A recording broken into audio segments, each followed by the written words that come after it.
شہوت اللہ نے مردوں میں زیادہ رکھی ہے، عورتوں میں کم رکھی ہے. اس کی دلیل مردوں کو احتلام کا مرض ہوتا ہے، خواتین میں احتلام کا مرض نہیں ہوتا. یہ خود اس کی علامت ہے کہ مردوں میں شہوت بہت زیادہ ہے. وہ تبھی تو مرد ہے، وہ اگر اس میں بھی عورت جتنی شہوت تو مرد تھوڑی ہے پھر وہ. تو یہ اللہ نے زیادہ رکھی ہے مرد میں، لہذا اس نے اگر زنا کر لیا تو بھی غلط ہے، سزا دونوں کی برابر شریعت نے رکھی ہے.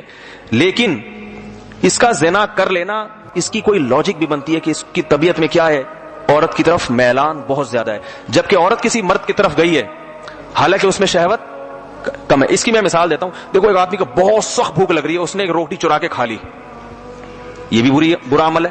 اور ایک کو بھوک لگ نہیں رہی، تھوڑی سی لگ رہی ہے، اس نے چرا کے کھا لی. جب دونوں پکڑے جائیں گے تو ہم اس سے پوچھیں گے بھائی تو نے کیوں چرائی روٹی؟ کہے گا بھائی بھوک سے نڈھال ہو گیا تھا، بہت زیادہ دل چاہ رہا تھا، بھوک لگ رہی تھی، 3 دفعہ گزرا، سوچا نہیں لوں گے، پھر میں نے کھا ہی لیا. میں نے دوسرے سے پوچھیں گے تم نے کیوں چوری کی؟ تمہیں بھی بھوک لگ رہی تھی؟ اس نے کہا نہیں اتنی نہیں لگ رہی تھی. تو کس کی ٹھوائی زیادہ ہوگی؟ بھائی چلو اس کو تو کچھ سمجھ میں آتا ہے، تمہارے لیے تو سمجھ میں نہیں آتا. پھر بھی شریعت نے دونوں کی سزا برابر رکھی ہے. اس کو بھی 100 کوڑے، اس کو بھی 100 کوڑے. اس کو بھی پتھروں سے مار کے ہلاک، شادی شدہ ہے تو اس کو بھی پتھروں سے مار کے ہلاک. سزا شریعت نے دونوں رکھی ہے، لیکن سزا میں پہل عورت پہ کی جائے گی. قرآن مجید میں آتا ہے الزانیۃ والزانی، زانیہ کو پہلے مارو، زانی کو بعد میں مارو.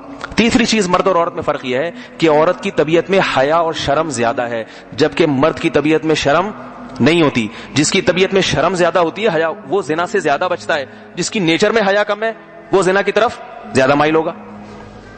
سمجھ میں نہیں آ رہی ہوتی بات؟ تو مرد کی طبیعت میں شرم نہیں ہے جتنی اللہ نے عورت کی طبیعت میں رکھی ہے، تو وہ اس کا بے شرم ہونا یہ زیادہ برا ہے.